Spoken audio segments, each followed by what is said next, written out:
मैंने भारत की उत्तर पश्चिमी सीमा की रोशनी से आने वाले एक दृश्य में उत्तरी किवाड़ों को देखा, जो सबसे पहले गजनी में लगाए गए, गजनी के बाद सियालकोट, कहरोर, भटिंडा, भटनेर, तन्नोट, दिरावर, लोद्रवार, सबसे अंत में जैसलमेर में लगाए गए। हाँ, मैंने जैसलमेर को देखा।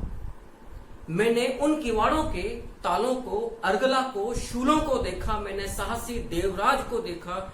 मैंने साहसी विजयराज द्वितीय भाटी को देखा, जैसल को देखा, शालीवाहन को देखा, भोज को देखा।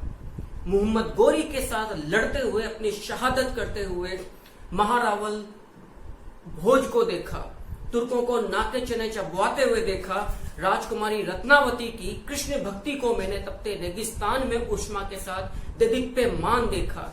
मैंने मूमल, लोद्रवा की राजकुमारी मूमल के प्रेम की गहराई को तपते रेगिस्तान में तड़पते भटकते हुए देखा। हाँ, मैंने रूठी रानी उमा दे का जो जिद्दीपन था, उमा दे का जो हठी स्वभाव था, उसका जो पतिव्रत व्यवहार था, उसके सामने हशमत वाले बादशाह मालदेव राठौड़ के दर्प को चूर चूर होते देखा। जी, मैंने जौहर के अंदर सैकड़ों स्त्रियों को आत्मोत्सर्ग करते हुए देखा। अपनी पतिव्रता का धर्म निभाते हुए मैंने देखा। हाँ, मैंने जैसलमेर को देखा। मैंने कितने केसरिया बाना पहन के कितने वीरों को युद्ध स्थल में सिंह के समान शत्रुओं पर टूटते हुए देखा। जी हाँ, मैंने जैसलमेर को देखा। मैंने जैसलमेर को देखा कि किस प्रकार से तेज तपती धूप के अंदर सोनारगढ़ स्वर्ण कांति सा बिखेरता है। मैंने रोहिणी गांव में सती की पहाड़ी को देखा। मैंने जैसलमेर को देखा। कोसों मील दूर चलकर कुछ घड़ों के लिए मैंने धधकती भट्टी के अंदर, धधकती मरुभूमि के अंदर सांस्कृतिक पहनावे में गीत गाती स्त्रियों को जाते हुए देखा, लेकिन चेहरे पर शिकन नहीं देखा। जी, मैंने जैसलमेर को देखा। लांगा मांगणियारों को मैंने रेतीले धोरों के अंदर स्वर लहरी बिखेरते हुए देखा। मैंने जैसलमेर को देखा। जीवन शून्य मगरा के अंदर मैंने आशा का संचार देखा। मैंने बाकिया नाला, अमर कासा नाला तथा गढ़सीसर तालाब को जीवन शून्य धरा के अंदर जीवन की प्यास बुझाते हुए देखा। मैंने अमर शहीद सागरमल गोपा को रियासत के अंदर लोकतांत्रिक मूल्यों की रक्षा के लिए लड़ते हुए एवं प्राण गंवाते हुए देखा। मैंने महारावल जवाहर सिंह भाटी को अखिल भारतीय राष्ट्रीय अखंडता की रक्षा के लिए अटल, अडिग, निडर होकर भारत के साथ खड़े होते हुए देखा। मैंने जैसलमेर को देखा। मैंने जैसलमेर के अनछुए पहलू को देखा। मैंने जैसलमेर को सदैव मुस्कुराते हुए देखा, हंसते हुए देखा। हंसते हंसते जैसलमेर को शीश कटाते हुए देखा, लेकिन जीते जी कभी शीश झुकाते हुए मैंने जैसलमेर को नहीं देखा। मौत रूपी मरु के काल में भी मैंने जैसलमेर को सदैव अटल, अडिग, खिलखिलाकर हंसते हुए देखा। जी, मैंने जैसलमेर को देखा। आपने कैसा जैसलमेर देखा मुझे नहीं पता, लेकिन मैंने बिल्कुल देदीप्यमान, ऊष्मामान, अडिग, निडर राष्ट्र की सेवा के लिए उत्तर भड़कीवाड़ जैसलमेर को देखा। बारंबार नमन है मेरा ऐसी वीरों की भूमि को, जैसलमेर को। आज जिस रियासत को मैं आरंभ करने जा रहा हूं, उसकी भूमिका मैंने कुछ इन काव्य छंदों के द्वारा गढ़ी है कि हाँ, मैंने जैसलमेर को देखा। मैं पुनः किंशुक शर्मा स्वागत करता हूं आपका YouTube चैनल किंशुक शर्मा की कक्षा में। आज मैं आपके सामने जैसलमेर रियासत के भाटी राजवंश को लेने जा रहा हूं, जो अपने आप को श्री कृष्ण का वंशज मानते हैं। सिर ऊंचो थिर डूंगरा, मोटो नहीं गुमान, सिर ऊंचो राखे सदा, रेती कण रजथान। कुछ इस तरह की अडिगता, कुछ इस तरह का चारित्रिक विशेषता रहा है उत्तर पश्चिमी सीमांत के अंदर जो रेगिस्तान मरुभूमि जैसलमेर और उसका जो भाटी राजवंश रहा है। इन लोगों ने कभी भी, जानते हुए कि हम बिल्कुल अग्रिम सुरक्षा पंक्ति हैं भारत की रक्षा के लिए, लेकिन कभी मुंह नहीं मोड़ा। आइए हम आरंभ करते हैं जैसलमेर की रियासत को। जैसलमेर के अंदर जिस राजवंश ने अपने सत्ता की प्रतिष्ठा कायम की थी, वो असल में श्री कृष्ण के वंशज अपने आप को मानते हैं। आइए मैं इतिहास आरंभ करूं, आपको स्टोरी टेलिंग वे के रूप में जैसलमेर रियासत के भाटी राजवंश की कथा को आरंभ करूं। उससे पहले मैं यहाँ के कुछ ऐतिहासिक, जो भौगोलिक जो परिदृश्य है, जो सच्चाई है, उससे थोड़ा सा मैं आप लोगों को रूबरू कराना पसंद करूंगा। देखिएगा, असल में यदि हम बात करें तो जो भाटी राजवंश है वो अपने आप को श्री कृष्ण के वंशज मानता है, यानी कि आप समझ लीजिए भाटी के अधिष्ठाता जो है वो श्री कृष्ण है। महाभारत युद्ध के पश्चात एवं श्री कृष्ण के स्वर्गारोहण के पश्चात जो कुछ यादव बचे कुचे थे उनमें से भी कई आपसी विवाद में मर गए, और जो समझदार यादव थे या जो इस विवाद से बचकर द्वारिका से निकलकर काबुल, बल्ख, गजनी तक आ गए और वहां आकर उन्होंने अपने स्वभुजबल से अपना राज्य स्थापित किया, वो पंजाब से आगे का इलाका था। कालांतर में इस इलाके में से तुर्कों ने इनको पंजाब में पीछे हटने को मजबूर किया। पंजाब से फिर ये आते हैं भटिंडा, सियालकोट, गजनी तक इनका प्रदेश आगे तक विस्तृत रहा था। इसके पश्चात जैसा मैंने अभी कहा कि इन्हें तुर्कों ने पीछे हटाया। पंजाब से निकलकर फिर ये तन्नोट में आते हैं, तन्नोट से दिरावर, दिरावर से लोद्रवा आते हैं, लोद्रवा से अंत में ये जैसलमेर आते हैं। इतिहासकार राम वल्लभ सोमानी ने अपनी पुस्तक हिस्ट्री ऑफ द जैसलमेर के पृष्ठ संख्या 11 जो पंचशील प्रकाशन में 1990 के वर्ष में प्रकाशित हुई थी, इस सारी बात को एक दोहे के द्वारा प्रस्तुत किया है। मथुरा काशी प्रागवाड़, मथुरा काशी प्रागवाड़, गजनी अरु भटनेर, दिगम दिरावल लोद्रवो नमो जैसलमेर। आप समझ सकते हैं कर्नल जेम्स टोड के यदि अपने निजी साक्ष्यों की बात की जाए तो उनके आधार पर कर्नल जेम्स टोड, जिसको हमने राजस्थान इतिहास का जनक भी कहा है, उसका भी स्पष्ट तौर पर कहना है कि यादवों ने हिंदू कुश पर्वत श्रृंखला के उत्तर में एवं सिंधु के दक्षिण में पंजाब के अंदर अपना राज्य स्थापित कर लिया था एवं इसे यदु का डांग कहा गया। इस संपूर्ण इलाके को यदु का डांग बोला गया है। देखिएगा, यदु का डांग बोला गया है इस संपूर्ण इलाके को। ये कथन कहा गया है कर्नल जेम्स टोड के द्वारा। कर्नल जेम्स टोड के बारे में आप लोग जानते हैं कि फादर ऑफ द राजस्थान इतिहास हिस्ट्री, यानी कि राजस्थान के इतिहास का जनक और पितामह भी कहा गया है कर्नल जेम्स टोड को, जिन्होंने पुस्तक लिखी थी annuls and antiquities of Rajasthan. इस पुस्तक में ये साफ लिखते हैं कि जो हिंदू कुश पर्वत श्रृंखला है, याद रखिएगा मैं बिल्कुल आरंभिक इतिहास से ही आरंभ कर रहा हूँ। यादव जो भाटी राजवंश है, हिंदू कुश पर्वत श्रृंखला जो है उसका उत्तरी सिरा एवं यदि बात की जाए जो सिंधु नदी है, सिंधु नदी का जो दक्षिणी सिरा है, सिंधु नदी का दक्षिणी भाग, याद रखिएगा। एनल्स में इस बात का स्पष्ट उल्लेख कर्नल जेम्स टोड, जिसको हमने राजस्थान इतिहास का जनक भी कहा है, याद रखिएगा, राजस्थान इतिहास का जनक भी हम इसे कहते हैं। कर्नल जेम्स टोड को ये कहता है कि हिंदू कुश पर्वत श्रृंखला के उत्तरी हिस्से में और सिंधु नदी के दक्षिणी पंजाब के अंदर यादवों ने, भाटियों ने अपना राजवंश स्थापित कर लिया था, जिसे जिस नाम से पुकारा गया है वो है यदु का डांग। याद रखिएगा, यदु के डांग के बारे में जो इतिहासकार है जी.एस. गहलोत, यह भी कुछ लिखते हैं। जी.एस. गहलोत साहब ने इस यदु के डांग को बोला है पंजाब का उत्तरी पहाड़ी इलाका, यानी कि पंजाब का उत्तरी जो पहाड़ी इलाका है, इसको यदु का डांग, जिसको कर्नल जेम्स टोड ने सबसे पहले, जो भाटी द्वारा शासित पंजाब का प्रदेश था जिसको यदु का डांग बोला गया, इसकी पुष्टि जी.एस. गहलोत ने पंजाब के उत्तरी पहाड़ी इलाके के रूप में की है। और आपको सुनकर आश्चर्य होगा कि इस बात की पुष्टि बाबर अपनी आत्मकथा तुजुक-ए-बाबरी में भी करता है, यानी कि बाबर का जो तुर्की भाषा का जो ग्रंथ है तुजुक-ए-बाबरी, उसके अंदर भी भाटियों द्वारा शासित जो प्रदेश था, भाटी असल में यदुवंशी हैं, भाटी असल में श्री कृष्ण के पुत्र प्रद्युम्न के वंशज माने गए हैं। ऐसा नैनसिरी ख्यात मुनोक नैनसी राजपूताने का अबुल फजल जो है मुनोक नैनसी साहब, उन्होंने अपनी ख्यात नैनसिरी ख्यात में इस बात का बहुत स्पष्ट तौर पर उल्लेख किया है। तो तुजुक-ए-बाबरी के अंदर भी इस बात का कर्नल जेम्स टोड ने जो उल्लेख किया है यदु का डांग, उसका हमें स्पष्ट साक्ष्य प्राप्त होता है। कालांतर में इससे पहले यदि हम मुगल काल या पूर्व मध्यकाल की बात करें तो 7वीं शताब्दी के अंदर एक चीनी यात्री भारत में आया था। और उस चीनी यात्री का नाम था वैनसांग। याद रखिएगा वैनसांग। आप लोगों को बता दूं कि वैनसांग या युआनचांग या श्वानचांग हर्ष के काल में भारत के अंदर आया था। आपकी पुस्तक थी CU की। आपको नीति का पंडित, वर्तमान शाक्य मुनि और तीर्थ यात्रियों का राजकुमार भी कहा गया है। याद रखिएगा वैनसांग को। मैं एक नोट लाकर स्पष्ट कर दूं, बहुत अच्छा प्रश्न यहाँ से बनता है कि आप 7वीं शताब्दी में चीनी यात्री थे और महायान बौद्ध धर्म का नालंदा विश्वविद्यालय में अध्ययन करने के लिए भारत में आए थे।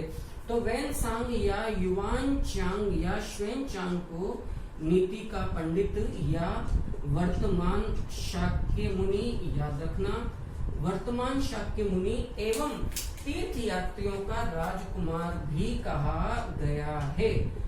बहुत महत्वपूर्ण प्रश्न है। तीर्थ यात्रियों का राजकुमार भी वैनसांग को कहा जाता है। और वैनसांग ने अपने यात्रा वृत्तांत में इस बात का स्पष्ट उल्लेख किया है कि हेरात से लेकर कंधार तक, यानी कि थोड़ा सा जो ईरान वाला इलाका है, हेरात से लेकर कंधार तक हिंदू राज्य था। ये हिंदू और कोई नहीं, यदुवंशी भाटी ही थे। तो जिस बात का उल्लेख यदु के टांग के रूप में कर्नल जेम्स टोड ने अपनी पुस्तक annuls and antiquities of Rajasthan में स्पष्ट किया, इस बात की पुष्टि बाबर अपने ग्रंथ तुजु के बाबीर इससे काफी पहले वैनसांग CU में भी कर चुका है। यानी कि इसका मतलब ये हुआ कि हेरात से लेकर कंधार और उसके इधर तक का जो इलाका था, वर्तमान जैसलमेर तक का जो पूरा थार का जो रेगिस्तान, जो मरुभूमि है जिसमें तन्नोट आ गया, दिरावर आ गया, लोद्रुवा आ गया, भटनेर वाला जो एरिया है वहां तक का एरिया आ गया है। आप समझ लीजिए हिंदू कश पर्वत श्रृंखला, जिससे हमने सॉल्ट रेंज भी कहा, वर्तमान पाकिस्तान का पूरा इलाका स्वभुज बल से यादवों द्वारा शासित किया गया था, जो अपने आप को श्री कृष्ण के वंशज या उस शाखा के यदुवंशी मानते हैं। यदि हम ख्यातों की बात करें, ख्यातों में एक महत्वपूर्ण जानकारी हमें और भी प्राप्त होती है।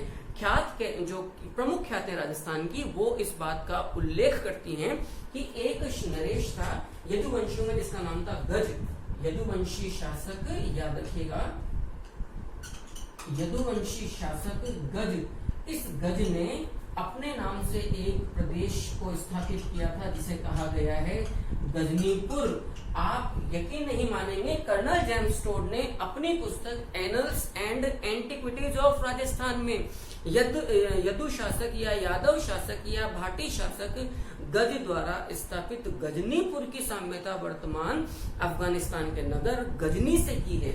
यानी कि ऐतिहासिक साक्ष्यों की बात की जाए तो याद रखिएगा, गजनी की बात की जाए तो याद रखिएगा कि भाटियों अर्थात यादवों का शासन कहां द्वारिका, कहां मथुरा से निकलकर लगभग उत्तर पश्चिमी जो सीमांत, जो भारत की रक्षा पंक्ति की अग्रिम प्राकृतिक वैज्ञानिक सीमा है NWPF यानी कि northern western province frontier, Iran तक का पूरा एरिया एक इलाके में इनके द्वारा शासित था, यादवों अर्थात भाटियों के द्वारा।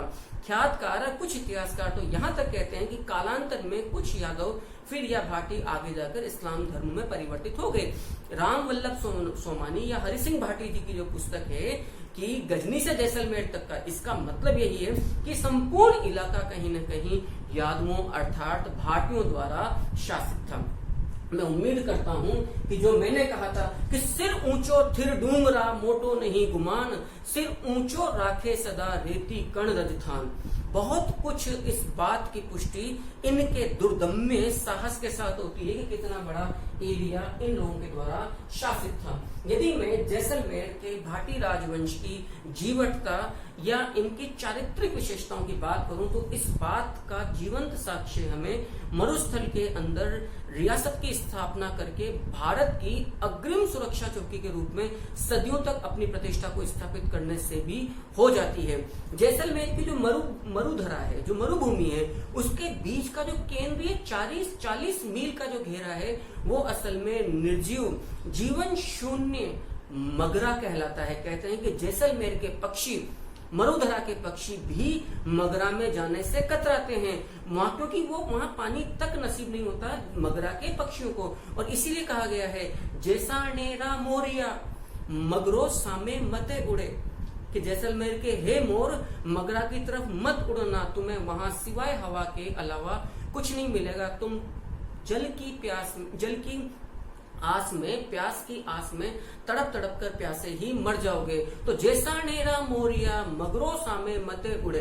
यदि भौगोलिक परिदृश्य की बात की जाए तो मैंने अभी कहा कि जैसलमेर की जो मरुधरा भूमि है, इसका जो केंद्रीय 40 मील का या 40 इतना जो एरिया है अंदर का, वो मगरा कहलाता है। असल में मगरा क्या है देखिएगा, हालांकि जब आप लोग ज्योग्राफी पढ़ेंगे तो बहुत अच्छे से इन चीजों को क्लियर कर लेंगे। मेरे एक मित्र हैं प्रमोद यादव, उनका काफी अच्छा एक टीचिंग वे है ज्योग्राफी को प्रस्तुत करने का। यद्यपि मैं उस तरह की टीचिंग तो कभी नहीं कर सकता हूँ, लेकिन फिर भी उनका एक बड़ा ही विनोद पूर्वक या बड़ा ही सहज एक तरीका है प्रेजेंट करने का। मगरा असल में आप समझ लीजिएगा, जैसलमेर का जो अनुपजाऊ पथरीली लगभग 40 मील का जो एरिया है वो भूमि कहलाती है मगरा। मगरा के अंदर जीवन के नाम पर कुछ भी नहीं है, सूखे तृण है, मात्र सूखे तृण है। घास भी उग जाए तो बहुत बड़ी बात है। यद्यपि इनका अपना एक इकोसिस्टम है, पारिस्थितिकी तंत्र, वो अलग विषय हो सकता है चर्चा करने के लिए।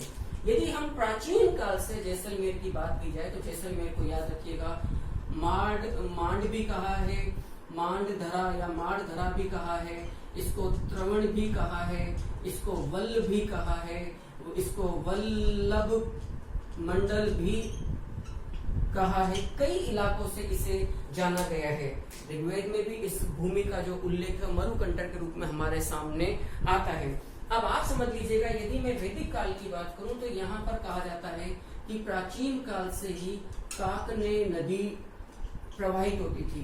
वर्तमान में काकने नदी की 2 शाखाएं हमें प्राप्त होती है। एक तो मीठे जल की शाखा प्राप्त होती है और एक खारे जल की शाखा प्राप्त होती है। यदि वैदिक परंपराओं, भारतीय इतिहास की वैदिक परंपराओं की यदि हम चर्चा करें तो याद रखिएगा, माना जाता है मान्यता अनुसार कि जो ब्रह्मा थे, ब्रह्मा के जो ऋषि पुत्र थे काक, ब्रह्मा के ऋषि पुत्र जो थे काक, उन्होंने इसी नदी की धारा के किनारे समीप बैठकर तपस्या की थी। संभवतः काक, ऋषि पुत्र काक के नाम पर ही इस नदी की धारा को काक ने नाम दिया गया हो, इस बात को समझ लीजिएगा। तो काक जो है ब्रह्मपुत्र ऋषि, उन्होंने काकने नदी के किनारे पर बैठकर जैसलमेर वाली भूमि के अंदर तपस्या की थी। यहाँ का जो पत्थर है, यद्यपि कहने को जीवन बड़ा नीरस से निर्जीव है, लेकिन ऐसा नहीं है, क्योंकि हम इस तरह के जीवन की मात्र कल्पना भी ही कर सकते हैं। इससे ज्यादा हम कुछ नहीं कर सकते, क्योंकि हमने अभाव नहीं देखा है, हमने प्रतिकूल परिस्थितियों में जीवन का संचार नहीं देखा है। आप समझ लीजिएगा, धधकती भट्टी के अंदर भी जहाँ के वीरों की मूंछों पे ताव रहता है, आंखों में अंगारों सा स्वाभिमान देदीप्यमान रहता है, स्त्रियां खिलखिलाती रहती हैं, सजती हैं, संवरती हैं, लेकिन अपने पतिव्रता व्यवहार से दिखती नहीं है। आप समझिएगा भूमि क्या होगी।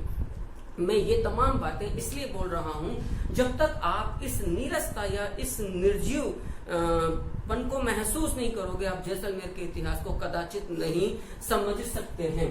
तो जो मैं कहना चाहता हूं कि भले ही यहाँ का इकोसिस्टम इस तरह का हो कि बहुत ज्यादा यहाँ पर वनस्पति या बहुत ज्यादा यहाँ पर पॉपुलेशन नहीं पाई जाती हो, फिर भी यहाँ पर जीवन के सोर्सेज या लिविंग सोर्सेज, हम जीवन यापन कैसे कर सके, वो पर्याप्त मात्रा में यहाँ मौजूद है। प्राचीन काल से याद रखिएगा, यहाँ का एक नाला सबसे बड़ा नाला है, बाकिया नाला जैसलमेर का, याद रखना। प्राचीन काल की बात कर रहा हूं मैं, सबसे बड़ा नाला माना गया है। एक बात और यहाँ पर एक चीज आती है, कुड़कुड़ा खान, एक खान है यहाँ की कुड़कुड़ा खान, याद रखना। कुड़कुड़ा खान का जो पत्थर है, इस बात को समझिएगा, कुड़कुड़ा खान का जो पत्थर है वो हस्तशिल्प निर्माण में अत्यधिक काम आता है। प्रश्न बन सकता है कि जैसलमेर की किस खान का पत्थर हस्तशिल्प सामग्री या निर्माण सामग्री के रूप में, कच्चे माल के रूप में प्रयुक्त किया जाता है, तो हमारा आंसर होगा कुड़कुड़ा खान। एक खान और है जिसको कहा गया है हाबूर गांव की खान, याद रखना, हाबूर गांव का की जो खान है, असल में यहाँ से हमें प्राप्त होता है लाल रंग का पत्थर। सबसे बड़ी बात है, बहुत बड़ी विशेषता है इस पत्थर की, हमें यहाँ से लाल रंग का पत्थर प्राप्त होता है। और इस लाल रंग के पत्थर पर हमें पीली फारसी अक्षरों से प्रतीत होने वाली हमें पीली रंग की आकृतियां प्राप्त होती हैं। ये बड़ा मतलब प्रकृति का एक बड़ा अचंबा है कि हाबूर गांव के खान से हमें जो लाल पत्थर प्राप्त होता है, इसमें पीली आकृतियां अंकित रहती है। वो आकृतियां ऐसी लिखी गई है मानो फारसी अक्षर उसमें कुरेद दिए गए हों। इसके अलावा दो गांव हमें और प्राप्त होते हैं, देवीकोट एवं सेतोडाई। एक हमें और गांव प्राप्त होता है खुईयाला। याद रखिएगा, खुईयाला गांव का जो पत्थर निकलता है, यह भी काफी इंपॉर्टेंट है। खुईयाला गांव का जो पत्थर निकलता है, यहाँ का पत्थर, ये कुएं के निर्माण में काम आता है। खुईयाला जैसलमेर से ये पत्थर हमें कुएं के निर्माण सामग्री के रूप में प्रयुक्त होता है। जबकि जो देवीकोट और सेतोडाई जो गांव हैं, इन गांवों की जो गेरू मिट्टी है, ये याद रखना बहुत इंपॉर्टेंट है, बहुत ज्यादा। और जनरली इस तरह का मैटर तलाशिएगा, पढ़िएगा, आपको लगेगा कि कहां आपके लिए प्रयास किया जा रहा है।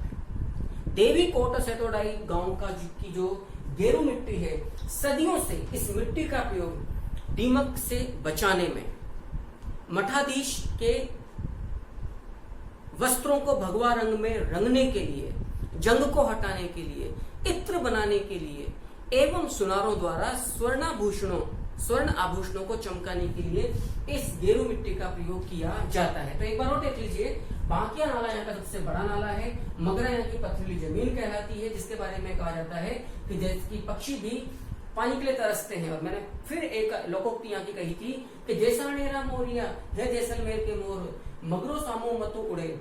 मगरा में उड़ना मत, वरना वहां आप पानी के लिए भी तरस जाओगे।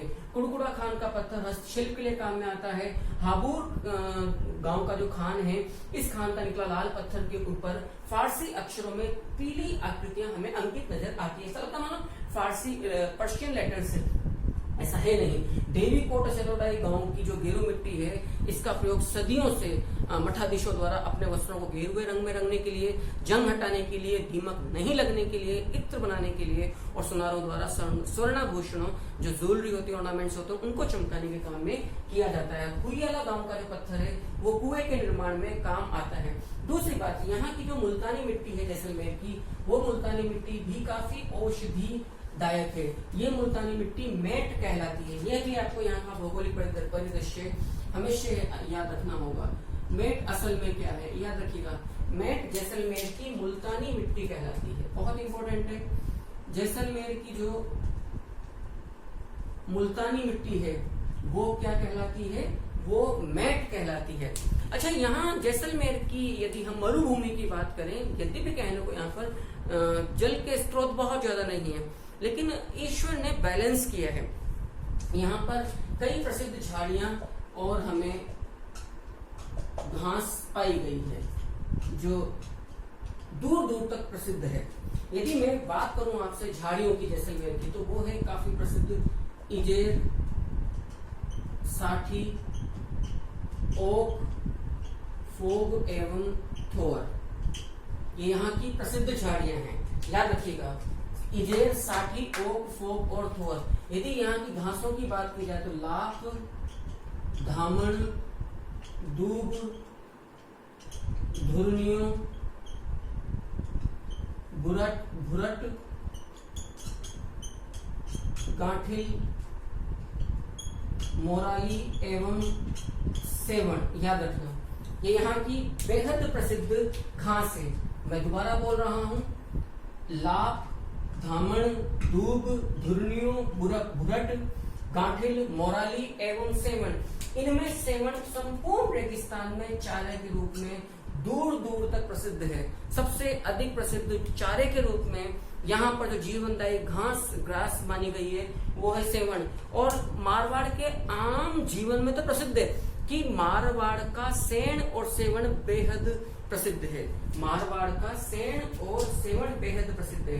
क्या है सेण और क्या है सेवण? सेवण तो हमने कहा चारे के रूप में प्रयुक्त होने वाली जो घास है वो सेवण है। सेण जो है वो यहाँ के लोकगीत है। याद रखना, मारवाड़ के लोकगीत आम भाषा में सेण कहलाते हैं। तो कहा गया है कि मारवाड़ के सेण और सेवण जगत प्रसिद्ध हैं। कुछ और बातें हम देखते हैं। ऐतिहासिक जो भौगोलिक परिदृश्य है जैसलमेर का, मैंने कोशिश करी है कि जब मैं मिडाइवल राजस्थान को स्टार्ट कर रहा हूं तो एक थोड़ा सा आपको अच्छी अप्रोच दूं। यद्यपि मैं बार बार अपनी हर क्लास में, हर एपिसोड में इस बात की चर्चा करता हूं कि कोशिश मेरी यही रही है कि आरएस और सबऑर्डिनेट जो एग्जाम्स होते हैं आपके अधीनस्थ चयन बोर्ड वाले, ये बेसिकली उन्हीं के लेवल को फोकस की गई क्लासेस हैं। उम्मीद करता हूं कि आपके काम आ भी रही है। एक बात और सामने आती है यहाँ के लोक जीवन की कि महाराजा गज सिंह, महारावल गज सिंह जी जो भारतीय नरेश थे, महारावल गज सिंह जी, याद रखिएगा, महारावल गज सिंह जी के काल में कोकवान नामक ऊंट की बेहद चर्चा होती है। कोकवान नामक ऊंट की बेहद चर्चा होती है। और देवा के घोड़े, याद रखना, इस इलाके में बेहद प्रसिद्ध है। इस बात को याद रखिएगा। महाराजा गज सिंह के जमाने में जो कोकवान नामक ऊंट था उसके बारे में कहा जाता है कि ये ऊंट, कोकवान नामक ऊंट मात्र 4 पहर में जैसलमेर से जोधपुर तक पहुंच जाया करता था। आउट ऑफ द इमेजिनेशंस, अकल्पनीय है, लेकिन फिर भी उस जमाने की बातें अपनी जगह पर है। तुरंग तो देवारा ऊंठो भला बसियान, रात मिटे पग बिगड़े कहिजे ए जैसा। ये लोकोक्तियों का हिस्सा है, ये आम जीवन का हिस्सा है। ये सुनी सुनाई रटी रटाई बातें नहीं है कि कहने के लिए कही गई है। ये वहां के सांस्कृतिक जीवन का हिस्सा है कि महारावल गज सिंह के काल में जो ऊंट था कोकवान नामक, वो 4 पहर में आप जैसलमेर से रात्रि में आप जोधपुर पहुंच जाया करते थे। और देवा के ऊंट, देवा के घोड़े बेहद प्रसिद्ध कहा गया। पुनः सुनिएगा, आम जीवन में जो लोकोक्तियों क्या है, तुरंग तो देवारा ऊंठो भलो बसियान, रात मिटे पग बिगड़े कहिजे ए जैसान। कि जैसलमेर के ऊंट और घोड़े इतने तेज दौड़ते हैं कि रेत पर इनके पूरे निशान नहीं बन पाते हैं, और रात समाप्त होते होते वो बचे कुछ निशान भी समाप्त हो जाते हैं कि मानो रात को यहाँ पर कुछ रहा ही नहीं। आप समझिएगा कि क्या यहाँ की मतलब एक प्रकार की दुर्गम कठिन जीवन शैली रही होगी। एक बात और बड़ी प्रसिद्ध है कि एक सांप की चर्चा किए बिना जैसलमेर का भौगोलिक परिदृश्य नहीं समझ सकते। पीवणा नामक एक सांप बेहद प्रसिद्ध है। याद रखना, पीवणा ऐसा सर्प है जिसके डसने से मृत्यु नहीं होती है। विषैला सांप है लेकिन ये मानव को डसता नहीं। पीवणा जैसलमेर के अंदर पीवणा नामक सर्प के डसने से यहाँ लोगों की मौत नहीं होती है। इस सांप की खास बात है पीवणा की, ये रात्रि को सोते हुए निद्रारत व्यक्ति के वक्ष स्थल पर बैठकर उसकी सांसों में अपनी जहरीली सांसों को छोड़ता है, और उस पॉइजनस जो ब्रीदिंग होती है, जो सांस होती है, उससे फिर व्यक्ति की मृत्यु होती है। क्योंकि पीवणा नामक सांप प्याज की बदबू को सहन नहीं कर पाता है, इसीलिए प्याज का रोजाना के भोजन सामग्री में सेवन करना एक आम जीवन शैली का हिस्सा है एक जैसलमेर के व्यक्ति के लिए। चूंकि पीवणा नामक सांप प्याज की बदबू को सहन नहीं कर पाता, अतः यहाँ के निवासी प्याज का सेवन करके प्याज को भोजन के रूप में खाकर ही सोते हैं, ताकि यदि पीवणा सांप उनके आसपास आए तो मुंह से निकलने वाली या सांस से निकलने वाली उस बदबू के मारे वो उनको उनकी जीवन लीला को समाप्त ना कर पाए। ये ऐतिहासिक परिदृश्य है हमारे जैसलमेर का। जो हमने कहा महाराणा गज सिंह के काल में कोकवान नामक ऊंट और जो देवा के घोड़े हैं वो काफी ज्यादा प्रसिद्ध थे। शुरुआती दौर में मैंने आपको कुछ लोकोक्तियां, कुछ पंक्तियां कही थी, याद रखिएगा। जैसलमेर का जो जीवन है, लाए बले बिरखा चवे आंधी सु उड़ जाए, जलमिया भड़वा झूपड़िया सुजस जुगा न जाए। अरिया मन आडो अडिग आलम भंजन आण, आजा दीरो आसरो आडो बल जग जान। जैसलमेर कुछ इस तरह का है। इनके हिंदी भावार्थ अपने आप में इंसान के रोंगटे खड़े कर सकते हैं। सोचिएगा, जिस इलाके में पीने को पानी मयस्सर नहीं था, वहां के लोगों का स्वाभिमान और आत्मसम्मान इस कदर था कि शीश कट गए लेकिन शीश कभी इनके झुक नहीं पाए। मैंने इस तरह की जो पंक्तियां हैं पहले भी कभी अपने चैनल पे कही थी। आप इनके हिंदी भावार्थ वहां देख सकते हैं। क्लासेस बेहद लंबी हो जाती हैं। इस तरह का मुझे अच्छा लगता है, बारीक से बारीक एक फैक्ट को, कंटेंट को मैं अच्छे से आपको खोलकर प्रस्तुत करूं, समझाऊं, उसकी व्याख्या करूं। बहरहाल अब हमें देखना है जैसलमेर का ऐतिहासिक परिदृश्य क्या है, जैसलमेर का इतिहास क्या है और यहाँ से क्या महत्वपूर्ण प्रश्न हमारे सामने आ सकते हैं। देखिएगा, जैसलमेर की बात की जाए, इसके ऐतिहासिक परिदृश्य की, अब आप इसको पूरा ढंग से देखिएगा। अभी तक आपने जैसलमेर का एक तरह का कि हाँ मैं जैसलमेर हूँ, जैसलमेर की मरुधरा का पारिस्थितिक तंत्र, भौगोलिक तंत्र, और जब तक आप इनको नहीं समझोगे, यकीन मानना आप समाज, संस्कृति, परंपराएं, रीति रिवाज और इन सबसे मिलकर बनने वाले इतिहास को जीवन में कभी भी नहीं समझ सकते हैं। अतः इतिहास देखिएगा, जैसलमेर के अंदर जिस वंश की स्थापना हुई वो थी भाटी राजवंश। इनका कुल क्या है? पहली बात, जैसलमेर का कुल क्या है? ये है असल में यदुवंशी। याद रखिएगा, भाटी जो राजवंश है ये यदुवंशी है, अर्थात ये अपने आप को चंद्रवंशी अथवा कृष्णवंशी मानते हैं। ये अपने आप को, इनका जो कुल है, और मैं स्पष्ट कर दूं, या इनका जैसलमेर के भाटों का जो कुल है ये यदुवंशी है। यदु यानी कि कृष्णवंशी या चंद्रवंशी। यदि इनकी उत्पत्ति देखी जाए कि ये अपनी उत्पत्ति किससे मानते हैं, तो याद रखना नैनसी विख्यात, आप लोगों को मैं पहले भी कहीं कह चुका हूं, मुहनोत नैनसी जोधपुर महाराजा जसवंत सिंह प्रथम राठौड़ के दरबारी साहित्यकार थे। आपने एक प्रसिद्ध ग्रंथ लिखा था, राजस्थान की प्राचीनतम ख्यात है, प्रथम ऐतिहासिक ग्रंथ है नैनसी विख्यात, और दूसरा ग्रंथ लिखा था मारवाड़ रा परगनारी विगत, जिसको राजपूताने का गजेटियर भी कहा जाता है। इन रचनाओं के लिए मुंशी देवी प्रसाद ने मुहनोत नैनसी जी को राजपूताने का अबुल फजल कहा था।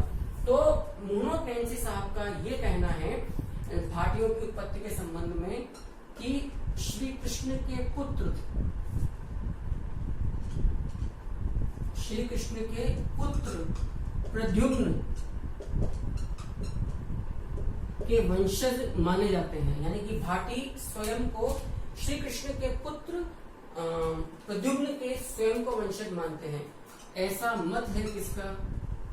मुहनोत नैनसी का। याद रखना, मैं एक बात और स्पष्ट कर दूं नोट लगाकर आपके सामने, ताकि बहुत इंपॉर्टेंट फैक्ट है मुहनोत नैनसी साहब के बारे में कि मुहनोत नैनसी जोधपुर महाराजा, याद रखना, मुहनोत नैनसी जोधपुर महाराजा जसवंत सिंह राठौड़ के, जसवंत सिंह प्रथम राठौड़ के दरबारी साहित्यकार थे। और आपने यानी कि मुहनोत नैनसी ने 2 ग्रंथों की विशेष रचना की थी। एक तो नैनसी ख्यात और एक ग्रंथ था मारवाड़ रा परगनारी विगत, मारवाड़ रा परगनारी विगत। याद रखना, नैनसी ख्यात एवं मारवाड़ रा परगनारी विगत, इन 2 ग्रंथों की रचना की गई थी मुहनोत नैनसी के द्वारा। क्योंकि मुहनोत नैनसी ने अपनी इन रचनाओं के अंदर ऐतिहासिक स्रोतों का ठीक उसी प्रकार से उल्लेख किया जिस प्रकार से अकबर के दरबारी साहित्यकार अबुल फजल ने किया था। इसीलिए मुंशी देवी प्रसाद ने मुहनोत नैनसी को राजपूताने का अबुल फजल भी कहा है। याद रखना, राजपूताने का अबुल फजल भी कहा है। और इनकी जो रचना है मारवाड़ रा परगनारी विगत, इसको राजपूताने का गजेटियर भी कहा जाता है। याद रखिएगा, राजपूताने का गजेटियर भी कहा जाता है। और नैनसी ख्यात जो है ये राजस्थान का प्रथम ऐतिहासिक ग्रंथ माना जाता है। राजस्थान का प्रथम ऐतिहासिक ग्रंथ माना जाता है किसको? नैनसी ख्यात को। ये प्राचीनतम ख्यात भी मानी जाती है और इसे हम राजस्थान का प्रथम ऐतिहासिक ग्रंथ भी कहते हैं, याद रखना। राजस्थान का हम प्रथम ऐतिहासिक ग्रंथ भी कहते हैं। इतने प्रामाणिक इतिहासकार के द्वारा जो मोनोतेंसी साहब है, उन्होंने भाटियों को, जैसलमेर के भाटियों को श्री कृष्ण के पुत्र प्रद्युम्न का वंशज माना है। ये सबसे ज्यादा इंपॉर्टेंट है। राजपूताने के अबुल फजल मोनोतेंसी ने भाटियों को श्री कृष्ण के पुत्र प्रद्युम्न का वंशज माना है। आप समझ सकते हैं चंद्रवंशी या यदुवंशी जो भाटी हैं, यदि इनकी मैं बात करूं इष्ट देव के बारे में, इनके इष्ट देव असल में कौन है, तो इनके इष्ट देव माने जाते हैं भाटियों के लक्ष्मी नाथ जी, याद रखिएगा, इष्ट देव। यदि इनकी कुल देवी के बारे में बात की जाए, भाटियों की कुल देवी के बारे में बात की जाए, तो इनकी कुल देवी कहलाती है स्वांगिया माता या आवड़ माता। आवड़ माता स्थानीय नाम भी है। कहते हैं कि स्वांगिया माता ने बाद में आवड़ माता के रूप में जन्म लिया था। इस पर पूरा एक एपिसोड, एक पूरी क्लास में दूंगा स्वांगिया माता जी के ऊपर। मैं खुद भी दुर्गा का भक्त हूँ। ये चामुंडा या दुर्गा का ही रूप है स्वांगिया माता, जिसे सांगिया जी भी कहा गया है, ये भी याद रखना। एक आम भाषा में स्वांगिया माता को सांगिया जी माँ भी कहा गया है। असल में ये कालिका देवी है, श्री कृष्ण की जो यादवों की जो कुल देवी थी श्री कृष्ण के जमाने की। इस बात को भी आप बहुत ज्यादा अच्छे से क्लियर कर लीजिएगा। श्री कृष्ण के समय की यदि हम बात करें, ये नोट मैं मिटा देता हूँ, यहाँ से इरेज कर देता हूँ ताकि मेरे पास स्पेस रहे और मैटर को मेंशन करने के लिए। यदि यादवों के की श्री कृष्ण के समय महाभारत के काल में यदि यादवों की कुल देवी की बात की जाए, तो इनकी कुल देवी आती है कालिका माता, याद रखना। कालिका माता ने स्वांग, स्वांग का मतलब होता है भाला, धारण किया, इसीलिए ये कालांतर में स्वांगिया या सांगिया जी माता कहलाई। बाद में यही माता फिर पुनः एक जन्म लिया था, अवतरित हुई थी। ये पूरी कहानी एक मैं अलग से लूंगा, वरना बहुत ज्यादा भटकाव फिर इस जैसलमेर के इतिहास में हो जाएगा। आवड़ माता भी इन्हें कहा जाता है। यद्यपि दोनों एक साथ नहीं आएंगे, निश्चित तौर पर वो पूछेगा तो कुल देवी स्वांगिया माता पूछेगी। असल में एक कथा आती है कि महाभारत युद्ध में श्री कृष्ण के पक्ष में लड़ने वाले यादवों को जरासंध से अजय बनाने के लिए, क्योंकि जरासंध के पास एक देवीय प्राप्त अजय भाला था जिसके द्वारा वो हमेशा से अजय रहा, तो यादवों ने या श्री कृष्ण ने ये अपनी देवी की उपासना करके, कालिका देवी की उपासना करके ये इच्छा जाहिर करी कि यदि ये भाला हमें, ये स्वांग हमें प्राप्त हो जाए तो हम जरासंध को इजीली परास्त कर सकते हैं। स्वांगिया माता ने जरासंध से वो भाला प्राप्त किया, लेकिन चूंकि इस प्राप्ति के दौरान वो भाला टूट गया, मुड़ गया, इसीलिए उसको स्वांग, इनका जो प्रतीक चिन्ह है, इनका जो राज चिन्ह है, उसमें जो भाला है वो टूटा हुआ दिखाया गया है। चूंकि ये फिर भाला श्री कृष्ण को दिया गया, श्री कृष्ण से फिर ये यादवों की कुल परंपरा में और भाटियों की कुल परंपरा में चलता रहा, उनके राज प्रतीक चिन्हों के रूप में। इसीलिए इस देवी को, कालिका देवी को स्वांगिया या सांगिया जी कहा गया, जिसको स्थानीय रूप में आवड़ माता भी कहा जाता है। एक नोट और लगा दूं, मैं स्पष्ट कर दूं, यदि मैं देवियों की बात करूं, सभी राजघराने की जो प्रसिद्ध देवियां हैं उनकी बात करूं, कुल देवियों के बारे में, क्योंकि बेहद महत्वपूर्ण प्रश्न बनता है, तो याद रखिएगा कि चौहानों की, जो शाकंभरी के चौहान थे, इनकी कुल देवी थी आशापुरा माता, याद रखिएगा, आशापुरा माता। यदि बात की जाए कछवाहों की, तो कछवाहों की जो कुल देवी है वो है जमुआय माता, जो मेरी टीचिंग का एक विशिष्ट हिस्सा कह लीजिए कि मैं संबंधित चीजों को आने पर हमेशा साथ साथ लेता हूं, चाहे वीडियो की लेंथ बढ़ जाए, लेकिन आपका मैटर कम नहीं होना चाहिए। मैं इस चैनल को इसी रूप में प्रस्तुत कर रहा हूँ। स्पीड मेरी वीडियो अपलोड करने की धीमी है, क्योंकि मुझे होमवर्क और रिसर्च के बाद मैं किसी टॉपिक को यहाँ पर प्रस्तुत करता हूँ, ताकि कोई एरर्स आपके सामने ना रहे। यद्यपि मैं इस चीज से इनकार नहीं कर सकता हूँ, कभी कभार यदि कोई त्रुटि रह भी जाती है तो मुझे कमेंट बॉक्स में डालकर उसका संशोधन या शुद्धिकरण कर देता हूँ। तो चौहानों की कुल देवी आशापुरा माता है, कछुआओं की कुल देवी जमुआय माता है, और राठौड़ों की कुल देवी, राठौड़ों की कुल देवी याद रखना, राठौड़ की मूल शाखा जोधपुर, बीकानेर, किशनगढ़। इनकी जो कुल देवी है वो नागणेची माता है। इस तर्क में कोई व्यक्ति विश्वास नहीं कि बीकानेर की कुल देवी, बीकानेर राजघराने की, बीकानेर राजघराना राठौर राजवंश की कुल देवी करणी माता है। याद रखना कि बीकानेर वंश का जो संस्थापक था बीका जी, वो जोधपुर के संस्थापक, जोधपुर शहर या मेहरानगढ़ के संस्थापक राव जोधा जी के पुत्र थे।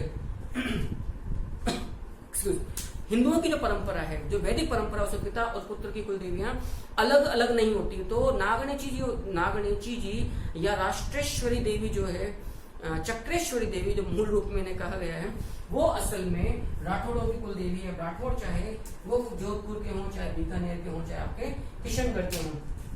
यदि बात की जाए सिसोदिया राजवंश की, सिसोदिया राजवंश या गोहिल राजवंश, सिसोदिया राजवंश या गोहिल राजवंश की बात की जाए तो याद रखना इनकी कुल देवी है बाण माता। यह भी याद रखना, इम्पोर्टेंट में बात ले रहा हूँ। गुर्जर प्रतिहारों की बात की जाए तो गुर्जर प्रतिहार जो राजवंश है, गुर्जर प्रतिहार राजवंश, ये भी काफी विशिष्ट राजवंश रहा है। वर्तमान में जो गुर्जर जाति है, गुर्जर जाति है, गुर्जर जाति, ये उन्हीं के पूर्वज हैं।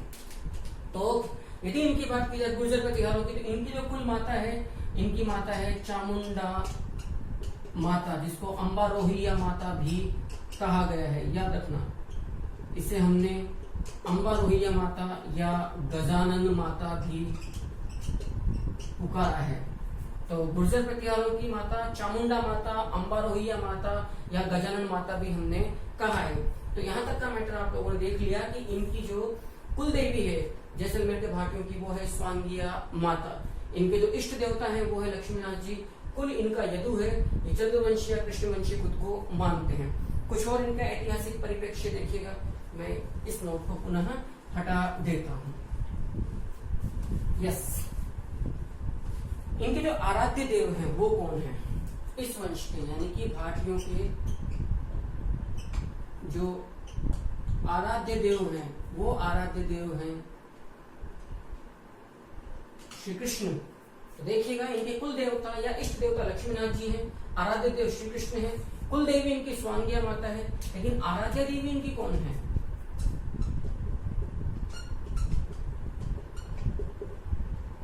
याद रखिएगा, इनकी आराध्या देवी है असल में महिषासुर मर्दिनी। महिषासुर मर्दिनी यानी कि चामुंडा माता या दुर्गा, जिसको इन लोगों ने भाद्रिया जी कहा है। याद रखिएगा, इस माता को ये लोग भाद्रिया जी के रूप में पूछते हैं। कुल देवी वो देवी होती है जब भी किसी पूरे कुल की, पूरे कुनबे की, कुल की, परिवार की, गोत्र की जब कोई भी अनुष्ठान या शुभ कार्य होता है तो उसमें इस देवी का पहला आह्वान, पहली पूजा होती है। और आराध्य देवी का मतलब होता है कि दैनिक प्रतिदिन की जो आराधना होती है, जो उपासना होती है, उसमें हम इन देवी देवताओं को, जिन्हें हम आराध्य देव या आराध्य देवी कहते हैं, इनकी उपासना भी हम लोग कर सकते हैं। राइट। तो आप लोगों ने अब तक जो ऐतिहासिक परिदृश्य देखा, जो भौगोलिक परिदृश्य देखा, उससे जैसलमेर के इतिहास की बहुत कुछ कथा आपके सामने स्पष्ट यहाँ तक की हो गई होगी। कुछ और चीजें देखिएगा इसी कुल के बारे में। यदि इनका राजध्वज देखा जाए, जैसलमेर के भाटियों का जो राजध्वज है वो असल में भगवा रंग का है। याद रखिएगा, भगवा रंग का है इनका। यदि आप छत्र देखें तो छत्र इनका कहलाता है मेघाडंबर। इनका छत्र कहलाता है मेघाडंबर। एक मान्यता है कि श्री कृष्ण जब रुक्मणी के स्वयंवर में पहुंचे थे किया था, उस समय इंद्र ने अपना ये मेघाडंबर नामक छत्र, ये छत्र प्रस्तुत किया था और कुछ चीजें दी गई थी श्री कृष्ण को। श्री कृष्ण ने इस छत्र मेघाडंबर यानी कि जो इंद्र हैं, इस छत्र को छोड़कर बाकी तमाम वस्तुएं इंद्र को लौटा दी थी। तब से ही चूंकि ये इंद्र द्वारा दिया गया छत्र मेघाडंबर इनके पास मौजूद रहा, श्री कृष्ण और बाद में उनके पूर्वज यादवों के पश्चात, भाटियों के पश्चात भी ये मानते अपना छत्र को मेघाडंबर। इसीलिए इन्होंने फिर अपने राज चिन्ह में, अपने राजध्वज में जो राजवाक्य उसमें लिखाया हुआ है, छत्राला यादवपति। छत्राला यादवपति, छत्राला यादवपति का मतलब है छत्रधारी, इंद्र से प्राप्त छत्र को के अधिकारी, छत्राला यादवपति भी इनको कहा गया है। तो इनका जो छत्र है वो है मेगाडंबर। इनका जो नक्कारा है इस राजवंश का, यानी जैसलमेर के भाटियों का जो नक्कारा है वो कहलाता है अग्नजोत। याद रखना, जैसलमेर के भाटी राजवंश का जो नक्कारा है, नक्कारा का मतलब होता है रॉयल ऑर्केस्ट्रा, नगाड़ा, तूती खाना जिसको हमने मध्यकाल के अंदर बोला है, यानी कि आप समझ लीजिए शाही जो सूचना प्रदान करने का जो एक माध्यम था, वाद्य यंत्र थे, नक्कारा इनको बोला गया है अग्नजोत। और यहाँ का जो अग्नजोत इनका शाही नक्कारा है। और इनका जो शाही ढोल है, भाटियों का जो शाही ढोल है वो भंवर कहलाता है। ये भी याद रखना। इस तरह की मैं फिर बोल रहा हूँ, बहुत यूनिक जानकारियां हैं जो हमें बहुत मुश्किल से कहीं मिल जाए, तो शायद, मुझे तो उम्मीद है नहीं। तो जैसलमेर के भाटी राजवंश का जो ढोल है वो कहलाता है भंवर। याद रखिएगा, राजवंश जैसलमेर के भाटी राजवंश यदुवंशीय, चंद्रवंशीय, कृष्णवंशीय माना गया है। इनकी उत्पत्ति श्री कृष्ण के पुत्र प्रद्युम्न से मानी गई है। मोनोतेन से ऐसा कहते हैं। इनके जो कुल देवता लक्ष्मीनाथ है, कुल देवी स्वांग्या माता या सांग्या जी हैं। आवड़ माता भी इन्हें कहा गया है। आराध्य देवी इनकी महिषासुर मर्दिनी यानी कि भाद्रिया जी है। आराध्य देवी इनके श्री कृष्ण है। राजध्वज इनका भगवा रंग का है। छत्र इनका मेगाडंबर कहलाता है। नक्कारा इनका अग्निजोत कहलाता है। ढोल इनका भंवर कहलाता है। ये अपने आप को किस ऋषि से संबंधित बतलाते हैं, ये भी देखिएगा। ये जो वंश जैसलमेर का भाटी राजवंश, ये अपने आप को दुर्वासा ऋषि की संतान मानते हैं। दुर्वासा ऋषि से संबंधित बतलाते हैं। याद रखिएगा, इनका जो ऋषि है, इनकी शाखा का, वो है दुर्वासा ऋषि। और इनका जो वेद है, ये जिस वेद की शाखा से स्वयं को संबंधित बतलाते हैं, ये वेद है इनका यजुर्वेद। यह भी याद रखना, यजुर्वेद। इनकी माला की बात की जाए, इनकी जो उपास्य या आराधना वाली माला है वो माला कहलाती है वैजयंती। ये भी याद रखिएगा, बेहद इंपॉर्टेंट मैटर आपके सामने आ रहा है। तो ऋषि इनका दुर्वासा है, वेद इनका यजुर्वेद है, माला इनकी वैजयंती है। इनके गुरु कौन है ये याद रखिए। इनके गुरु, ये अपना गुरु मानते हैं योगी रतननाथ को। योगी रतननाथ को। असल में एक कथा है योगी रतननाथ से संबंधित। योगी रतननाथ ने ही इनके राजध्वज को डिजाइन किया था। इनका जो राजध्वज है, मैं भी स्पष्ट करूंगा आगे कि इन भाटियों का राजध्वज या राज जो चिन्ह है, राज चिन्ह है भगवा रंग के ध्वज पर, वो असल में कैसा है। योगी रतननाथ जी के आशीर्वाद से ही जो लोद्रुवा के जो संस्थापक थे, लोद्रुवा जो पंवार राजपूतों से छीनी गई थी महारावल देवराज भाटी जी के द्वारा, जैसलमेर नरेश के द्वारा, और उससे तन्नौट के बाद अपनी राजधानी बनाई गई थी। तो लोद्रुवा को राजधानी के रूप में प्रतिष्ठित करने वाले जो भाटी नरेश थे, महाराज या महारावल देवराज भाटी जी को योगी रतननाथ जी के आशीर्वाद से राज्य मिला था, और उनके आशीर्वाद से आपने अपने राज्य का विस्तार किया था। तो योगी रतननाथ जी ने फिर देवराज भाटी जी को ये आदेश दिया था कि भाई आज से तू और तेरे बाद तेरे सभी वंशज जब भी राज्याभिषेक करेंगे तो योगी का वेश धारण करेंगे। तब से लेकर जब तक राजशाही परंपरा या भाटी रियासत की परंपराएं जीवित रही, राज्याभिषेक के टाइम पर नरेश, रावल और महारावल हमेशा योगी जी का वेश धारण करते थे। उनका मान्यता थी कि ऐसा करने पर जो हमारी जो टाइटल है, जो हमारा विरुद्ध है, जो हमारी उपाधि है, उत्तर भड़ की माड़, गढ़ दिल्ली, गढ़ आगरो, अदगढ़ बीकानेर, भलो चिनायो भाटियां सिरे तो जैसलमेर, भड़ की माड़ उत्तराधरा, भाटी जालन भार, वचन राखो ब्रिजराज राज संभर बादोसा। बहुत अच्छी बात कही गई है उत्तर भड़ की माड़ की। जब तक ये लोग जिंदा रहे, तुर्क आक्रमणकारियों की हिम्मत नहीं पड़ी थी कि वो हिंदुस्तान के अंदर प्रवेश कर सके। जिस प्रकार से गुर्जरों ने खुद को प्रतिहार कहा था अरब आक्रमणकारियों के सामने, उसी प्रकार से तुर्की आक्रमणकारियों के सामने इन लोगों ने अपने आप को उत्तर भड़ की माड़ बोला है। प्रतिहार का मतलब होता द्वारपाल। जिस प्रकार से रावण के साथ युद्ध में श्री राम की रक्षा उनके छोटे भाई लक्ष्मण ने द्वारपाल की हैसियत से मेघनाथ के साथ की थी, उसी प्रकार से अरब आक्रमणकारियों से गुर्जरों ने गुजरात और जोधपुर वाले इलाके में यहाँ के स्वामी रहते हुए गुजरात स्वामी रहते हुए द्वारपाल की हैसियत से देश की रक्षा की थी।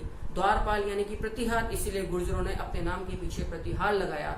एवं कालांतर में तुर्क आक्रमणकारियों ने उत्तर पश्चिमी सीमांत से आने वाले विदेशी तुर्क आक्रमणकारियों को अपने दम पर रोके रखा काफी लंबे अरसे तक, इसीलिए इनको बोला गया है उत्तर भड़ कीवाड़। तो इनके जो राजध्वज होता है, इसके अंदर दो राजवाक्य आपको मिलते हैं।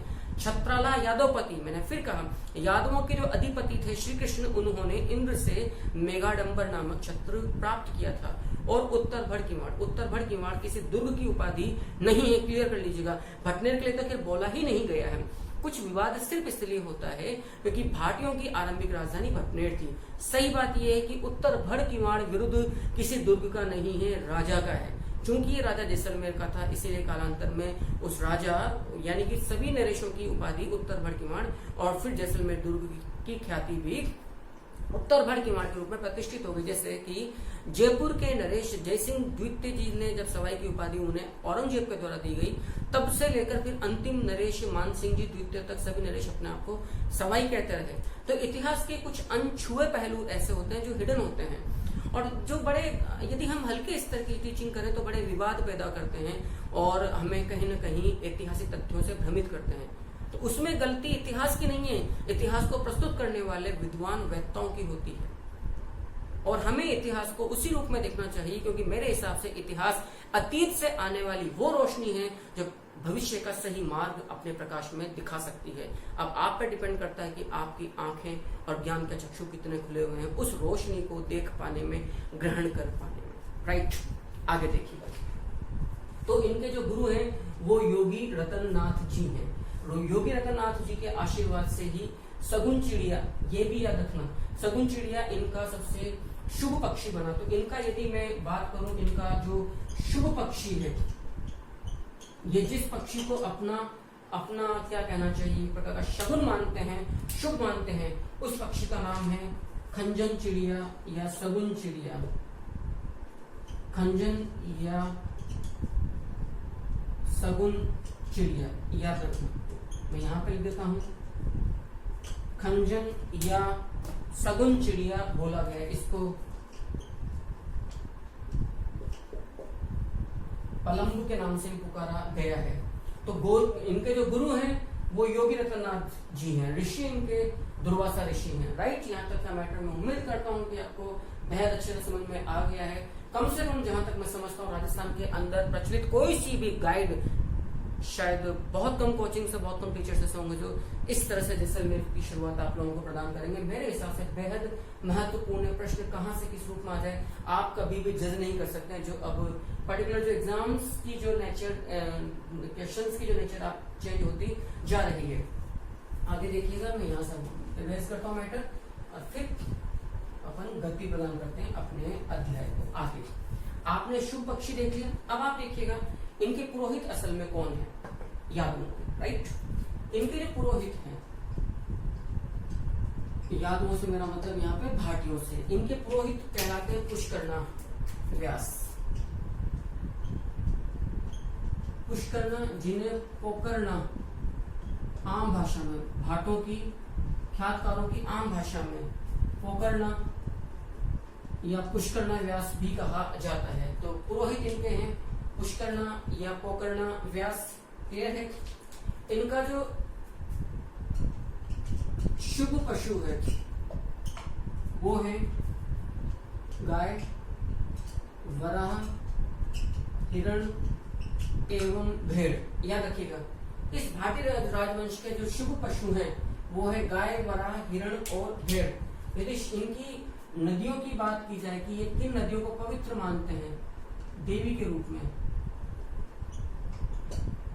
ये देखिए सभी नदियों को पवित्रता का एक हमने स्वरूप प्रदान किया, लेकिन फिर भी ये यमुना एवं गोमती को देवी स्वरूप मानकर पूजा करते हैं। अपनी सांस्कृतिक राजशाही की परंपराओं में स्थान प्रदान करते हैं। जिस पक्षी को उन्होंने सबसे ज्यादा शगुन पक्षी माना, शुभ पक्षी माना, वो खंजन या सगुन या पलंब है। सगुन चिड़िया इनके राजध्वज का एक हिस्सा भी है। तो यमुना एवं गोमती, क्लियर। शुभ पशु ने माना है गाय, वराह, हिरण और भेड़ को। ये अपने इनका विरुद्ध क्या है? विरुद्ध का मतलब होता है इनकी उपाधि, याद रखना। इन्होंने अपने आप को बोला है उत्तर भड़ की माड़।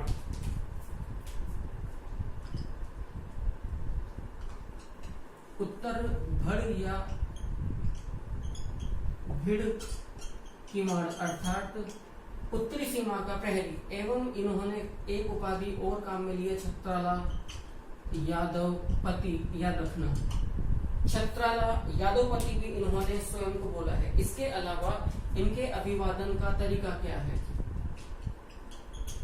भाटी राजवंश, क्योंकि स्वयं को श्री कृष्ण का वंशज मानते हैं, तो इनके राजवंश का इनकी जो सांस्कृतिक परंपरा में जो एक दूसरे को ग्रीट या अभिवादन करने का तरीका है वो है श्री कृष्ण।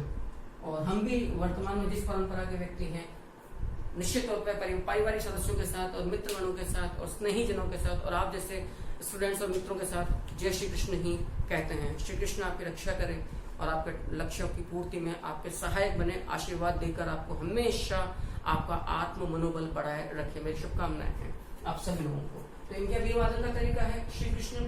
इनकी जो शुभ बंदूक मानी गई है इन राजशाही परंपराओं के अनुसार, इनकी जो शुभ बंदूक है वो है भूतान, याद रखना।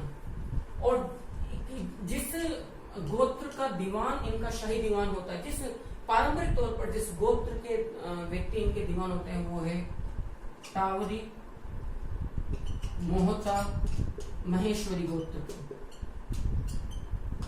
टावरी, मोहता, महेश्वरी गोत्र के इनके दीवान होते हैं। इस प्रकार से इस जैसलमेर रियासत का जो मैं आरंभ जिस रूप में करना चाह रहा था कि आप लोगों को एक नया कलेवर मिले मध्यकालीन राजस्थान के अंदर, इसका पहला एपिसोड आज खत्म हो उसके पहले मैं पुनः एक बार रिपीट कर देता हूं कि मथुरा, काशी, प्रागवाड़, गजनी, अरु, भटनेर,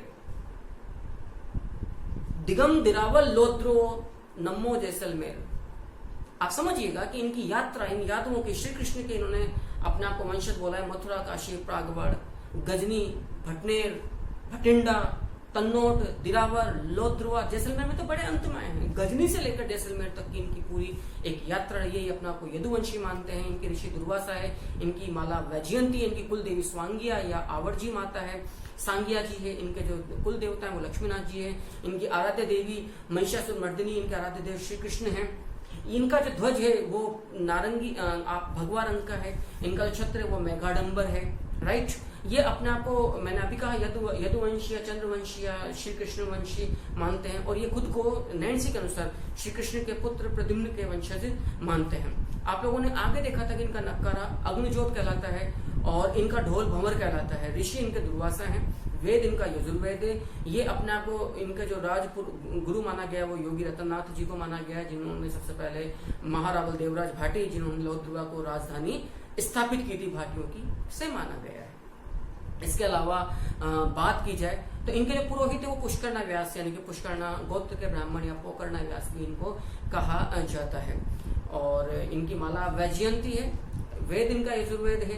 शुभ पक्षी जो इन्होंने माना है परंपराओं के हिसाब से वो गाय, वराह, हिरण और भेड़ माना है। हिरण का याद रखना, 2 हिरण की इनके राजध्वज पर अंकित है। राजध्वज भी मैं लूंगा अभी जो नेक्स्ट एपिसोड आपके सामने लेने जा रहा हूँ। इनकी जो इन्होंने जिन नदियों को पवित्रता का जो देवी के रूप में पूजित किया है वो यमुना एवं गोमती है। इनका अभिवादन का तरीका श्री कृष्ण है। इनकी प्रसिद्ध बंदूक, शाही बंदूक भूतान है। और ये इनका जो टाइटल या विरुद्ध इनकी जो उपाधियां हैं वो है असल में उत्तर भिड़किमाड़ एवं छत्राला यादवपति। और टौवरी जो मोहता महेश्वरी गोत्र के जो व्यक्ति हैं वो परंपरा से इनके शाही दीवान हमेशा से नियुक्त किए गए हैं। इंतजार कीजिए दूसरे एपिसोड का, और मैं पुनः यहीं से स्टार्ट करूंगा। जो जिस रूप में हम हिस्टोरिकल, इसका बैकग्राउंड तो पूरा हो गया है। जैसलमेर फिर किस प्रकार से आरंभ होता है, स्थापना किसने करी, कहां से करेंगे, कैपिटल्स वगैरह क्या रहे, तब तक के लिए शुभकामनाएं। ईश्वर आपको दिन मंगल में रखे। वंदे मातरम।